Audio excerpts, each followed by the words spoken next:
Good night, Shabbos, my dear friends. It is Parshas Vayechi, Shabbos Chazak. We're concluding the first book of the Torah, the book of Bereshis, and we say, Chazak, Chazak, Venis Chazak. Let us be strong, let us strengthen ourselves. And today is also Asara B'Teves. It is a fast day. It is the beginning of the siege on Jerusalem that led to the destruction of the temple. So it is unusual that we fast on Friday, but this fast day we do fast on Friday. It leads into Shabbos, and the fast will end at 5:19 here in Brooklyn. And today we light the candles at 4:30. Please make sure to light the candles and pray for our brothers and sisters in Eretz Israel, for the hostages to be safe and to come home safely, for Jews around the world to be safe, and for Mashiach to come. And indeed, this is a very special time to bring Mashiach. It says that fast days in general are supposed to turn into holidays and will turn into holidays when Mashiach comes very soon. And the fast day of the 10th of Tevet, which is the beginning of everything, is also the strongest, not only in the negative way, but also in the positive way, will be turning into a great holiday.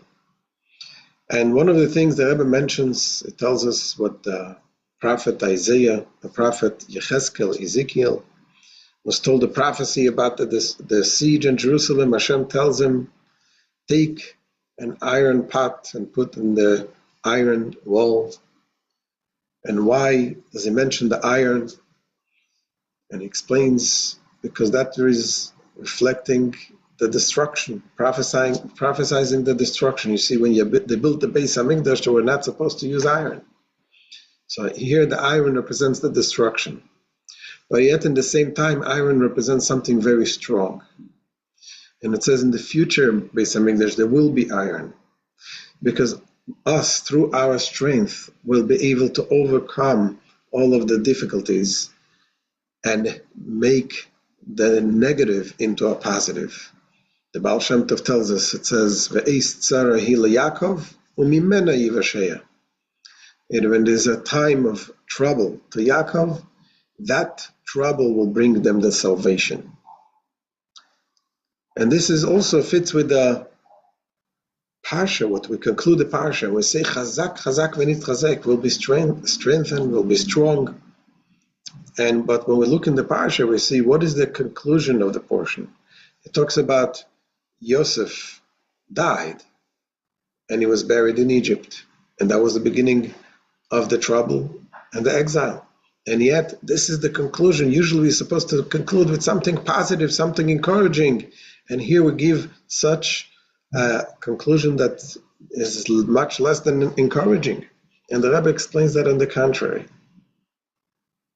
Yosef guides us. Yosef tells us that we are in the darkness, in the exile, but knowing that Yosef is with us, it gives us the strength to overcome and to turn it into a positive.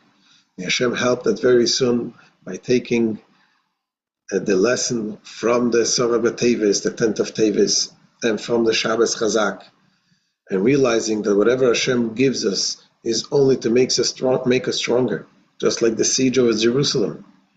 When they put the siege over Jerusalem, it was the beginning of the destruction, but it was meant for the Jews to unite together. Nobody goes in, nobody goes out. If they would do that, that would have avoided all of the problems.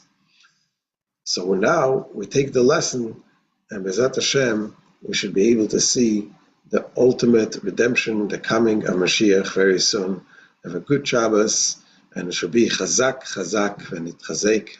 Let us be strong and let us strengthen ourselves.